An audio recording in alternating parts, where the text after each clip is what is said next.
Bonjour les Itata, bienvenue dans votre émission Coutez ça. Aujourd'hui, nous parlerons d'art par le biais d'une exposition d'envergure qui a lieu pour la première fois à Tropicatrium pendant 3 mois dans les 3 salles. Il s'agit de l'exposition Les fleurs du Ya-Axté, les 40 ans d'art sous le fromager. Et pour en parler, j'ai le plaisir de recevoir un des artistes de l'exposition qui est peintre-sculpteur, Monsieur François Charles-Édouard. Bonjour Monsieur Charles-Édouard. Bonjour. Bienvenue chez Zitata. Merci de l'accueil de Zitata. Exact. Content de vous recevoir. Alors, Monsieur Charles-Édouard, vous êtes peintre-sculpteur et membre du groupe, est-ce que je peux dire groupe ou mouvement, je ne sais pas, mais membre de Fromager. Est-ce que vous pouvez parler de Fromager? C'est un groupe, parce que qui dit groupe dit lien. Et il y a un lien d'amitié, et je dirais très fort, un lien de respect à l'intérieur du groupe. Et bien sûr, il y a tout ce qui entoure le groupe, c'est-à-dire le respect et l'amour. Alors, ce groupe est composé de qui? Comment il est né, ce groupe? Alors, ce groupe, en fin de compte, c'est une concrétisation à la Martinique. Parce que déjà, quand nous étions en études à l'extérieur, nous parlons, on échangeait la façon de voir les problèmes, la façon dont nous étions représentés dans la peinture, je dirais, occidentale et autres. Et nous voyons qu'il fallait faire quelque chose. Vous voyez quoi? Que vous n'étiez pas représenté? Il y avait un manque de représentation ou ce qui était représenté de la communauté antillaise ou martiniquaise ne correspondait pas à ce que vous ressentiez? C'est même pas une question d'antillaise ou martiniquaise ou tout, maintenant caribéen, toute la mode. Simplement, il suffit de regarder les images de la Renaissance, la représentation du diable, la représentation du nègre. Quand on fait l'histoire de l'art, on nous rend compte que nous sommes guère représentés, entre guillemets, d'une façon favorable. OK. Voilà, donc c'est très simple. Nous avons travaillé depuis la base, si j'ose dire, et individuellement, nous sommes entrés sur la Martinique. Il y a un aîné, qui était Victor Anissé, qui nous a accueillis, bien sûr, et qui, je dirais, qui avait déjà repris racine sur place. Et bien sûr, individuellement, nous nous sommes enracinés. Et puis, au fur et à mesure, nous avons vu qu'il était nécessaire de travailler ensemble. Ce que nous avons fait dans l'esprit de faire quelque chose pour le pays. D'ailleurs, individuellement, nous intervenons dans les écoles, etc., etc. Oui, la transmission, c'est quelque chose qui vous tient à cœur. C'est vraiment votre art, ligne de conduite. C'est important parce que s'il y avait d'autres personnes qui nous ont précédés, comme Coco, il y a d'autres comme Florimond, etc. Mais nous avions notre part à dire à un moment donné. Et nous pensons que notre part n'y était pas. Il n'y avait pas l'accueil nécessaire. Je dirais, il n'y avait pas. 3 points de suspension. Est-ce que pour vous, l'art, c'est forcément du militantisme? Il n'y a pas d'art neutre. La meilleure façon de tricher, c'est de dire qu'on fait l'art pour le beau. Même la beauté, qu'est-ce qui définit, quels sont les critères qui définissent le beau? Chez le grec, 3 temps, le cerveau, la science, l'animalité. Ces critères de beauté, on ne les retrouve pas chez nous. Un exemple, pour taquiner les élèves lors d'une première rencontre, vous faites un dessin d'un blanc. Alors vous faites semblant de rien entendre, puisque un cours, c'est une pièce de théâtre. Alors vous entendez, on fait semblant de rien entendre. Et puis on fait un profil nègre. Et je dis nègre sciemment. Et je me retourne. Et là, derrière tout. Nous ne savions même pas accepter notre propre moi. Très bien. Vous, comment êtes-vous arrivé à ça? Comment êtes-vous arrivé à la peinture et à la sculpture? Quel est votre parcours? Parcours, j'aimais dessiner matin, midi, soir. Il y avait à la maison la porte de J'ai compris que vous dessiniez sur la porte de la chambre. Oui, matin, midi, soir. OK. Avant de partir à l'école, on sort à l'école, on retourne, on dessine, quoi. J'avais la craie et tout. Aux anniversaires, au jour de l'an, on m'offrait mon cahier à dessin, mes crayons, qui finissaient très vite. Comment c'est accepté dans les années, j'imagine, dans les années 60? Très mal. Vous êtes au lycée Schellcher, donc c'était... Passer au lycée technique. C'était des filières qui n'étaient pas bien vues? Il fallait être... C'était médecin, avocat, Voilà, des etc. personnes de lettres ou de... Donc, du moment qu'il était technique, c'était voyou. Bon, alors, allez aux arts appliqués. La première fois, vous arrivez avec une blouse pleine de terre, puisqu'on a préparé la terre. Vous voyez un peu la catastrophe. C'était le grand mépris. Et au niveau de la famille, au niveau de vos parents, c'était accepté ou c'était difficile? Non.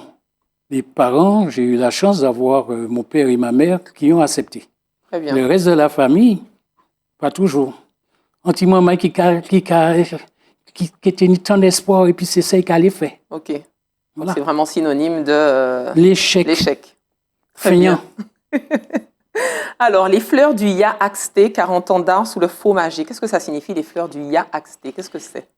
Quand vous regardez un fromager a une puissance, parce que ça hante, et ça va en hauteur. Oui, la profondeur des racines et puis l'envergure de l'arbre. Et ça va en hauteur. Mais il ne se contente pas d'aller en hauteur. Il sème. Il y a une société... Du petit coton blanc. Et puis il y a les graines. Oui. Il y a une société qui aime dire que sème à tout vent. Je ne ferai pas de la publicité. Oui, ah oui. Ok, très bien. Mais nous l'avons, nous. Ok. Et c'est un arbre aussi qu'on trouve pratiquement sur toute la planète, avec des noms différents. Voilà. Donc c'est un arbre de la puissance. D'ailleurs, nous avons un vieux fromager à Saint-Pierre. Il a vu l'éruption. Il a vécu Donc, ce qu'il avait à vivre. Il faut accepter ce que nous avons. Et comment on fait? Comment on fait? On commence par se respecter. Et se respecter, c'est se connaître. Si je me connais, eh bien, je respecte ce que je suis. Et je suis obligé de respecter les autres, moi aussi. Mais quand on a évolué dans une société, on a été plus tourné vers l'autre que soi. On n'a pas été habitué à connaître ses sentiments, ses émotions, se connaître soi. Comment on en arrive à se connaître, se respecter et faire quelque chose de nous-mêmes? Nous avons une société anomie, n'est-ce pas? Oui. Nous n'arrivons pas à accepter ce que nous sommes. Il y a les mailles, puis grand nègre, etc. M'a ouvert fenêtre, grand nègre, etc., etc. Et puis après, etc. Les violences que nous voyons, le mal-être que nous avons, dans tout. Qui est toujours actuel et qui se perpétue. Mais les événements actuels prouvent encore. Tout à fait. Donc, c'est simplement le savoir regarder autour de soi, savoir essayer de comprendre ce qu'il y a dedans. Oui? Quand on voit, par exemple, une personne couper un arbre à la Martinique, je prends le cas simplement couper un arbre. On dit, mais qui ça bouge la fait? Qu'est-ce qu'elle fait? Etc. Alors que vous allez dans les Vosges, vous rencontrez un bûcheron, vous voyez qu'il fait les mêmes gestes. On ne coupe pas un arbre à n'importe quel moment, à n'importe quelle période de l'année. Nous avons, par exemple, une grande tradition de l'aïeul en Martinique. Oui. On ne coupe pas le bois-côte à n'importe quel moment. On ne va pas chercher les bambous à n'importe quel moment. Donc, il y a un lien avec, je dirais, la science de la nature elle-même.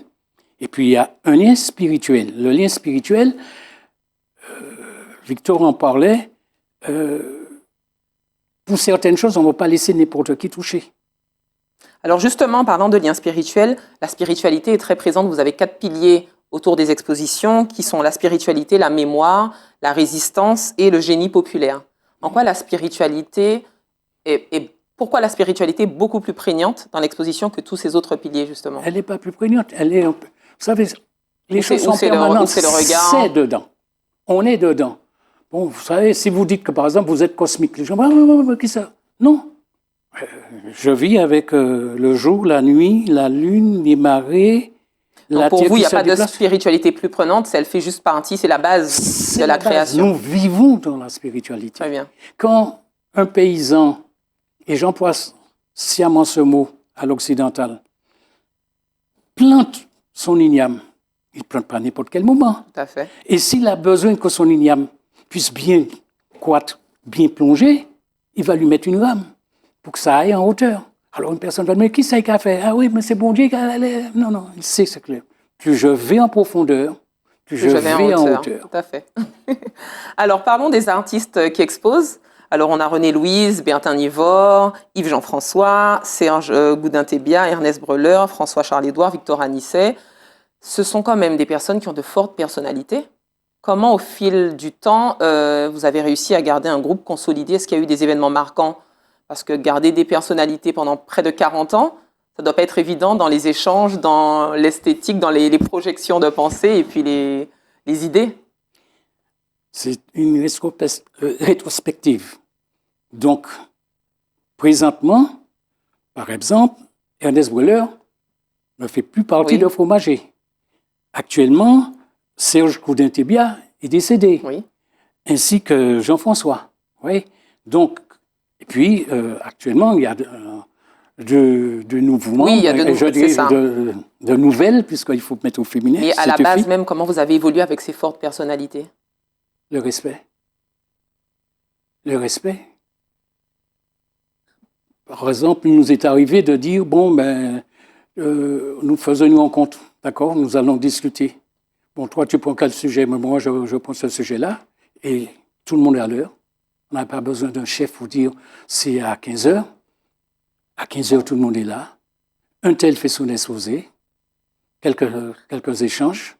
L'autre fait son exposé, quelques échanges. Et puis c'est bien. En tout cas, ce sont de fortes personnalités qui ont aussi eu des œuvres qui ont vraiment porté leurs fruits, parce que vous avez eu l'occasion aussi d'exposer aux États-Unis. Et vous-même, personnellement, vous avez eu l'occasion d'exposer, entre autres en France, mais aussi à Cuba. Oui, j'ai eu la chance, j'emploie sciemment ce terme. Est-ce que c'est de la chance ou du travail? Non, j'ai eu aussi la chance. En Martinique, il faut avoir beaucoup de chance, parce qu'il faut appartenir à certaines choses. Le travail ne donne pas toujours. J'ai eu la chance que Mme Oudiak m'a permis, bien sûr, il y a du travail, mais pouvoir exposer 2 fois à la Biennale de Cuba. Oui. Mais quand j'étais à Paris, dans le système, juste mon travail, parce que c'est ça la différence d'un tout petit pays et un grand pays. Votre travail d'un grand pays arrive à être reconnu. J'ai eu à exposer au Salon de la Jeune Sculpture, au Salon de la Sculpture Contemporaine, au musée Rodin, un des plus grands musées de la sculpture à Paris. Bon, c'est comme ça. Il faut accepter, il faut faire, et c'est là l'œuvre de résistance. Même si on nous a tapé dessus sur X formes. Mais on tient bon et on continue. Existe. Mais ça fait aussi ses dégâts. Oui, j'imagine bien.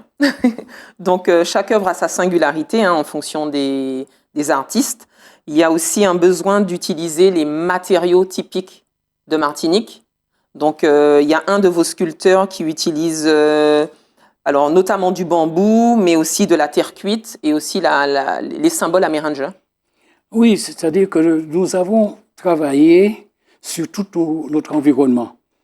Victor a travaillé beaucoup puisque c'est un grand céramiste, sur tout l'art amérindien, etc. Nous avons travaillé dessus, mais pas à la même profondeur que Victor a fait, etc., etc.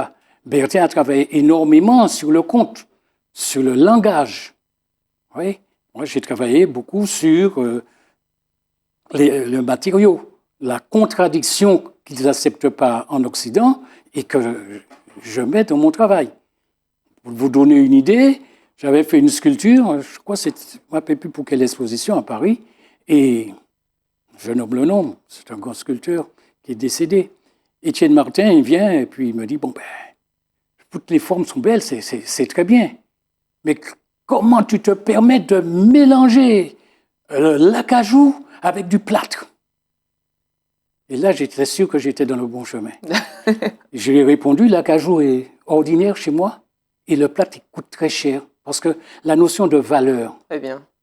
Et on peut retrouver même un Becquet qui a dit les mélanges, c'est pas beau, ça fait des familles. Oui, cette etc. vidéo me parle. Ouais, vous voyez hein? Eh bien, non, je mélange le fer, je mélange la pierre, je mélange le bois et la pierre, je vais la chercher à n'importe quel endroit, le bois également, etc., etc. Très bien. Et quel impact souhaitez-vous que cette exposition ait sur le public martiniquais? Est-ce que vous espérez que c'est un impact? J'espère que oui. Et si oui... L'impact, c'est simplement oser se poser une question. Nous avons... Où sont ces œuvres pour le public? Que le spectateur ordinaire puisse dire, mais pourquoi telle place n'a pas une œuvre, pourquoi, etc. Il y a quelqu'un qui avait dit, pour développer la Martinique et autres, c'était par les Martiniquais et autres, mais quand je vois les créations de certaines œuvres, ce ne sont pas des Martiniquais. Nous n'assumons pas nous-mêmes. Notre génie, on a du génie. On peut dire qu'on a du génie artistique. Pour dire qu'il y a du génie, il faut qu'il puisse être vu.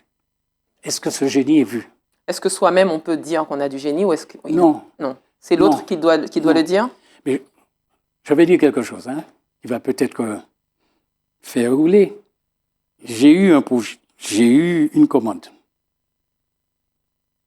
Eh bien, cette commande, si vous voyez dans quel état elle est, entre l'entretien et la destruction, que des Martiniquais. OK? N'allons pas plus loin. Très bien, merci en tout cas, M. Charles-Édouard, pour cet échange. On arrive à la fin de notre échange. Je rappelle quand même que le mercredi 13 novembre à 18h30, il y a une conférence qui s'appelle « Signes visuels et identité dans les arts appliqués afro-caribéens », donc avec comme intervenants Catherine Blanchard et Bertin Nivore, et en invité Adam Squaté. Donc c'est à la salle Casavant, l'entrée est libre. Je rappelle aussi que l'exposition Fromager est disponible à l'Atrium jusqu'au 28 décembre, entrée libre dans les 3 salles. Et la table ronde, c'est le mercredi 13 novembre à 18h30. Juste une parenthèse. Oui. Les 2 nouvelles du groupe Fromager, c'est oui. Catherine Blanchard et Patricia Donatien. Très bien, qui est d'ailleurs... qu'il n'y avait pas de femmes. C'est ce que j'allais dire. Et d'ailleurs, Patricia Donatien, qui est aussi commissaire au compte. Non. Commissaire d'exposition. Je vais m'en sortir. Merci pour cet échange, M. Charles-Édouard. Je vous remercie, madame. Je remercie Zi Tata. Très bien. Pour cet accueil. Avec plaisir. Au moins une radio qui interviewe le groupe Fromager. Une télé. On s'est compris, un média. Un média. Merci beaucoup de l'accueil et puis bon courage sur le travail que vous faites. Et qu'on continuera de faire. Vous êtes contemporaine. Merci aux Itata de nous avoir suivis. J'espère que cet échange vous a plu. Et puis quant à nous, on se dit à très bientôt pour un autre Écoutez ça.